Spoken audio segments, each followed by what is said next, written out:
నమస్తే, welcome to our channel. నేను సౌజన్య.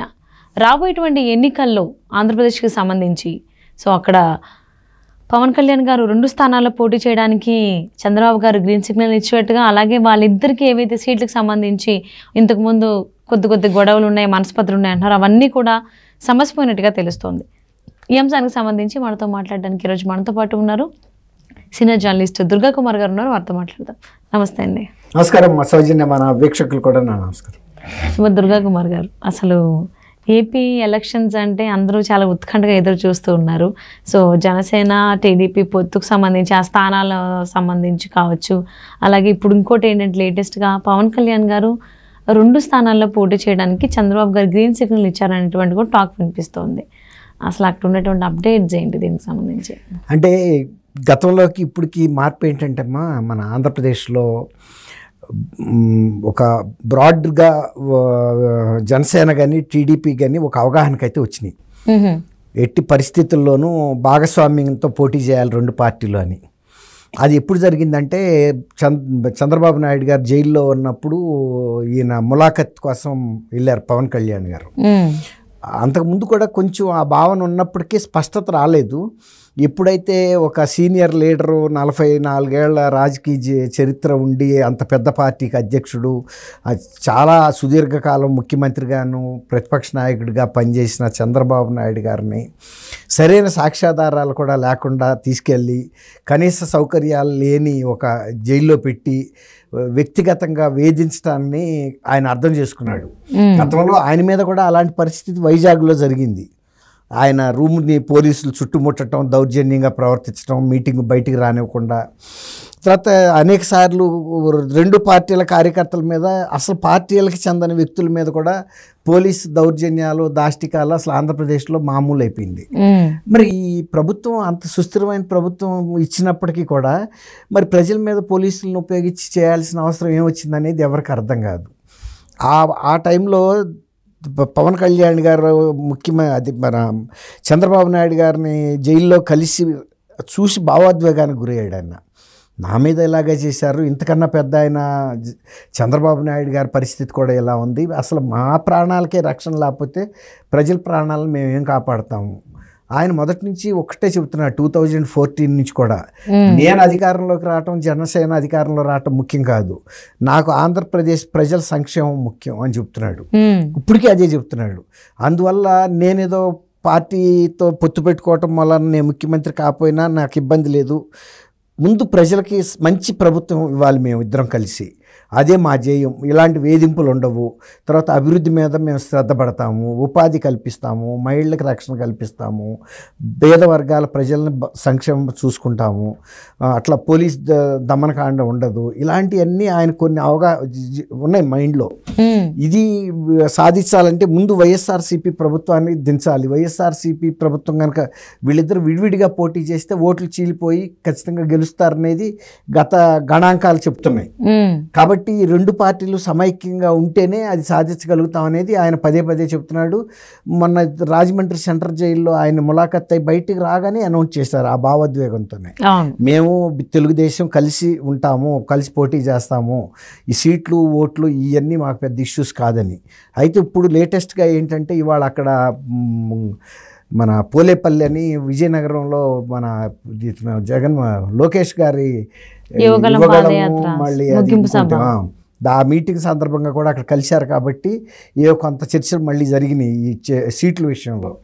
ఇప్పుడు చాలా దగ్గరికి వచ్చేసారమ్మా. ఇప్పుడు ఒకటేంటంటే దాదాపు 27 సీట్లు అసెంబ్లీ సీట్లు అడుగుతున్నట్టుంది ఎవరు, ఈయన జనసేన తరపున ఒక 3 లోక్సభ సీట్లు అడుగుతున్నారు. 3 లోక్సభ సీట్లలోనూ 2టికి టీడీపీ కూడా ఆల్మోస్ట్ గ్రీన్ సిగ్నల్ ఇచ్చేసింది, అనకాపల్లి అండ్ మచిలీపట్నం. ఒక రాజంపేట ఇష్యూలోనే కొద్దిగా ఆలోచిస్తున్నారు. తర్వాత ఇప్పుడు అందుతున్న సమాచారం ప్రకారం ఏంటంటే పవన్ కళ్యాణ్ గారు గతంలో భీమవరం నుంచి పోటీ చేశారు, మళ్ళీ అదే స్థానం నుంచి పోటీ చేస్తూ అంతకుముందు చిరంజీవి గారు గెలిచారు ఇక్కడ ప్రజారాజ్యం పార్టీ తరపున తిరుపతి నుంచి. ఆయన సొంత ఏరియా పాలకొల్లులో అప్పుడు ఆయన ఓడిపోయినా తిరుపతిలో గెలిచాడు. తిరుపతిలో ఈ సామాజిక వర్గం కొంచెం బలంగా ఉందనేది కొంత ఉంది. సో పవన్ కళ్యాణ్ గారు అది ఒక సేఫ్ సీట్ గా అనుకుంటున్నాడు. బలిజా సమాజం ఉంది అక్కడ, సామాజిక వర్గం. బలిజా అన్న కాపు అన్న ఇంచుమించుగా ఒకటే. అక్కడ రాయలసీమలో బలిజా అంటారు, మన తెలంగాణ కోస్తా ప్రాంతాల్లోనేమో కాపు అంటారు. రెండు ఒకటే కాబట్టి అక్కడ ఆయన కోరుకున్నట్టుంది. చంద్రబాబు గారు కూడా ఈ గతంలో కూడా పవన్ కళ్యాణ్ గారిని పదే పదే నువ్వు అసలు అసెంబ్లీకే గెలవలేకపోయావని రోజా గారు లాంటి వాళ్ళు విమర్శలు హేళనలో చేస్తున్నారు. అందువల్ల 1-2 సార్లు పోటీ చేస్తే ఎక్కడో సార్లు గ్యారెంటీగా గెలవగలుగుతాం అనే ఉద్దేశం మీద నేను అనుకోవటం పవన్ కళ్యాణ్ గారు కూడా పట్టుదలగా ఈసారి 2 నియోజకవర్గాల నుంచి, మొన్న కేసీఆర్ గారు ఇక్కడ పోటీ చేశాడు, రేవంత్ రెడ్డి గారు పోటీ చేశాడు, తర్వాత ఈటెల్ల రాజేంద్ర గారు కూడా పోటీ చేశాడు. అట్లాగే ఇప్పుడు ఆయన తిరుపతి నుంచి కూడా పోటీ చేయాలనుకుంటున్నట్టుంది. చంద్రబాబు గారు కూడా ఓకే చెప్పినట్టుగా తెలుస్తుంది. ఎందుకంటే వాళ్ళకి ఇచ్చిన స్థానాలే కాబట్టి ఆ 2 ఎక్కడోసారి గెలిస్తే కూడా బెటర్. ఎందుకంటే పవన్ కళ్యాణ్ గారు అసెంబ్లీలో ఉండటం అనేది చంద్రబాబు గారికి కూడా ఒక బలమైన విషయం. ఎందుకంటే భాగస్వామి పార్టీకి చెందిన అధ్యక్షుడు అసెంబ్లీలో ఉంటే ఆ గౌరవం వేరు. తర్వాత 2 పార్టీలకి నిండుదనం ఇస్తుంది. అందువల్ల పవన్ కళ్యాణ్ గారిని ఎట్టి పరిస్థితుల్లోనూ ఆయన శాసనసభలో ఉంచాలి అనే భావన ఆయనకు ఉంది. ఎందుకంటే ఇద్దరు కలిసికట్టుగా పోరాడతారు, తర్వాత ప్రజలకు కూడా కలిసి హామీలు ఇస్తున్నారు కాబట్టి రేపు ఏదన్నా చిన్న చిన్న ఇష్యూస్ వచ్చినా కానీ ఒక అవగాహనతో వెళ్ళటానికి బాగుంటుందనే ఉద్దేశం మీద. తర్వాత ఇంకోటి ఏంటంటే ఒక 20 స్థానాలకి జనసేన పవన్ కళ్యాణ్ గారు కూడా అభ్యర్థుల్ని ఎంపిక చేసేసినట్టుగా మనకి తెలుస్తుంది. పేర్లతో సహా ఖరారు చేశారు. ఎవరెవరు ఏ సీట్లో అనేది ఒక 20 మంది దాకా ఖరారు చేశారు. ఒక 2 స్థానాల్లో ఆయనే పోటీ చేస్తున్నాడు. దాదాపు 22 స్థానాలు ఖరారు అయిపోయినట్టే. వీళ్ళు ఏమనుకుంటున్నారంటే టీడీపీ వాళ్ళు 27 కాదు కానీ 22 శాసనసభ స్థానాలకి మీరు చూసుకోండి, ఆ మిగిలిన 4 స్థానాల్లో మేము రేపు కనుక అధికారంలోకి వస్తే ఏమైనా చైర్మన్ పోస్టులో లేకపోతే ఎమ్మెల్సీ పోస్టులో ఇలాంటి ఇస్తామని చెప్పి అవసరమైతే జనసేన నాయకులతో ఎవరైతే ఆ 4 సీట్లలో క్యాండిడేట్స్గా పవన్ కళ్యాణ్ గారు నిర్ణయిస్తారో వాళ్ళతో వీళ్ళిద్దరూ సంయుక్తంగా, లేదంటే చంద్రబాబు గారు విడిగా పిలిచి, బాబు కొంచెం మనం అందరం కూడా ప్రతి సీటు ముఖ్యం, ఇప్పుడు మేము పోటీ చేసి మమ్మల్ని ముందు అధికారంలోకి రానివ్వండి, వచ్చినప్పుడు మీ నలుగురికి మేము ఏదన్నా వేరే ఏర్పాటు చేస్తామని హామీ ఇస్తారనేది మనకి పార్టీ వర్గాల ద్వారా తెలుస్తుంది. అది 4 సీట్లే కాబట్టి పెద్ద ఇష్యూ ఏం కాదు. తర్వాత ఇంకోటి ఏంటంటే అమ్మా, ఇప్పుడు జనసేన నాయకులు కూడా అర్థం చేసుకోవాల్సింది, 22 సార్లు కనుక వాళ్ళు గెలవగలిగితే చాలా బ్రహ్మాండమైన 20 సార్లు గెలిచిన 20 పోటీ చేసిన అన్ని ఎవరో గెలవలేరు, ఏ పార్టీ కూడా. దాదాపు 18 స్థానాలతో కూడా జనసేన ఎంట్రీ అయితే పవన్ కళ్యాణ్ గారికి ఒక గౌరవం ఉంటుంది, ఒక సైజబుల్ నంబర్కి ఫ్లోర్ లీడర్గా. కాబట్టి నేను కూడా వాళ్ళు కూడా అర్థం చేసుకుని పోటీ చేసి రిస్క్కే కదా, మళ్ళీ డబ్బులు ఖర్చు పెట్టాలి, గెలుస్తామా లేదా అనేది ఇంకా గ్యారంటీ లేదు ఇప్పుడు ప్రజల్లో. ఈసారి తెలిస్తే రెండోసారి కొంత గేజ్ అనేది తెలుస్తుంది జనసేనకి ప్రజల్లో ఎంతవరకు ప్రజాభిమానం ఉంది. ఇప్పుడు తెలుగుదేశం కూడా ఇప్పుడు ఇదివరకట్లాగా 10 ఏళ్ళు 15 ఏళ్ళు ఒకే పార్టీకి అధికారం ఇచ్చే ఉద్దేశం మీద ఓటర్లు లేరమ్మా. ప్రతి 5 సంవత్సరాలకి మార్పు కోరుకుంటున్నారు. ఇప్పుడు మొన్న 5 సంవత్సరాల తర్వాత చంద్రబాబు గారిని మార్చేశారు, ఎంత మంచి పరిపాలన చేసినా. అట్లాగే ఇప్పుడు ఈ ప్రభుత్వం మీద ఎప్పుడు వస్తాయా ఎలక్షన్లు అని ఆత్రంగా ఎదురు చూస్తున్నారు. జగన్మోహన్ రెడ్డిని మార్చేయాలి, కొత్త ప్రభుత్వం తీసుకురావాలి, మన పిల్లలకు ఉపాధి కల్పించే ప్రభుత్వం రావాలి, అట్లా అన్నమాట. రైతులకి ఆదరణ ఇచ్చే ప్రభుత్వం కావాలి, తర్వాత మహిళలు కూడా మాకు రక్షణ కావాలి, ఇట్లా కోరుకుంటున్నారు. ఒక పరిపక్వత గల ప్రభుత్వం ఉంటే బాగుంటుంది. అంతేగాని మాటికి 3 రాజధానులని ఇవన్నీ అవన్నీ అల్లర్లు సృష్టించి మధ్యలో భేదాభిప్రాయాలు, ప్రాంతీయ భేదాలు సృష్టించడం వాళ్ళ పబ్బం గడుపుకునే పరిస్థితిగా కనపడుతుంది.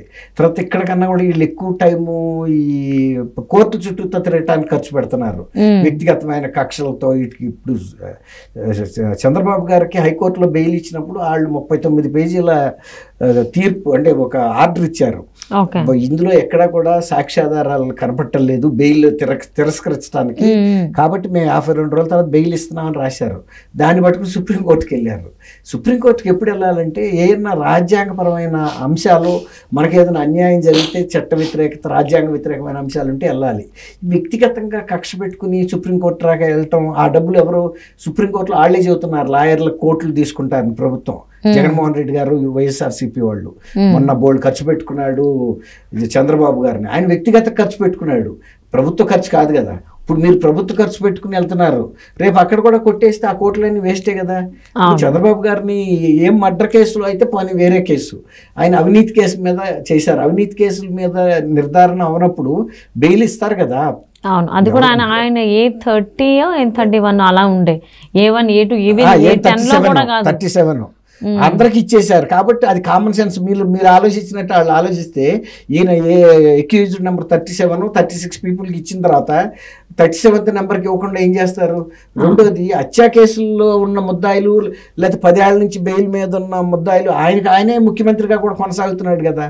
ఇప్పుడు సిబిఐ వాళ్ళు వెళ్ళొచ్చు కదా మరి రద్దు చేయమని, 10 ఏళ్ల నుంచి వెళ్ళటం లేదు. మరి వాళ్ళు ఎందుకు వెళ్ళటం లేదు? వీళ్ళు గబగబా ఎందుకు పరిగెత్తున్నారు? ఎలక్షన్ ముందు ఈయన్ని జనంలో తిరగనకుండా చేస్తున్నారా ఏంటి అనేది మనకు అర్థం కాని అంశాలు ఇవన్నీ. అట్లా కాబట్టి బ్రాడ్గా చెప్పాలంటే సౌజన్య గారు, ఇప్పుడు జనసేన మధ్యలోను తెలుగుదేశం మధ్యలోను దాదాపు సీట్ల విషయంలో పెద్ద తేడా కనపట్టాలి, దగ్గరికి వచ్చేసారు. మిగిలిన వాళ్ళకు కూడా అకామిడేట్ చేస్తాం రేపు ఎలక్షన్ అన్నప్పుడు జనసేన కార్యకర్తలు కూడా ఆ నాయకులు ఎవరైతే ఉంటారో ఒప్పుకునే ఛాన్సే ఉంది. కాబట్టి వీళ్ళు ఉమ్మడి కార్యక్రమం మీదే సమైక్యంగానే పోటీకి వెళ్తారనేది మనకు అర్థమవుతుంది. ఓకే, సో అంటే 2024 ఎన్నికలకు సంబంధించి ఆంధ్రప్రదేశ్లో జనసేన అండ్ టీడీపీ రెండు కూడా చక్కగా మంచి సమన్వయంతో ఫ్రెండ్లీ నేచర్లోనే ఉన్నారు సీట్లకు సంబంధించి. ఈవెన్ పవన్ కళ్యాణ్ గారు లాస్ట్ టైం 2 స్థానాల్లో ఆయన పోటీ చేశారు. ఇప్పుడు మళ్ళీ 2024లో కూడా 2 స్థానాల నుంచే, కాబట్టి ఆ 2 స్థానాలు లాస్ట్ కాకుండా ఇప్పుడు వేరే కాకుండా భీమవరం తిరుపతికి మార్చుకున్నారు. సో 2 స్థానాల నుంచి మళ్ళీ ఈయన పోటీ చేయడం, దానికి చంద్రబాబు గారు గ్రీన్ సిగ్నల్ ఇవ్వడం, ఇట్స్ కొంచెం సౌండ్స్ గుడ్, కొంచెం వినసొంపగానే అనిపిస్తుంది చూడడానికి వినడానికి కూడా. సో మరి రాబోయేటువంటి రోజుల్లో ఇంకెలాంటి మార్పులు చేర్పులు వస్తాయి పొత్తులకు సంబంధించి స్థానాల్లో వేచి చూద్దామండి. Thank you so much for spending your valuable time.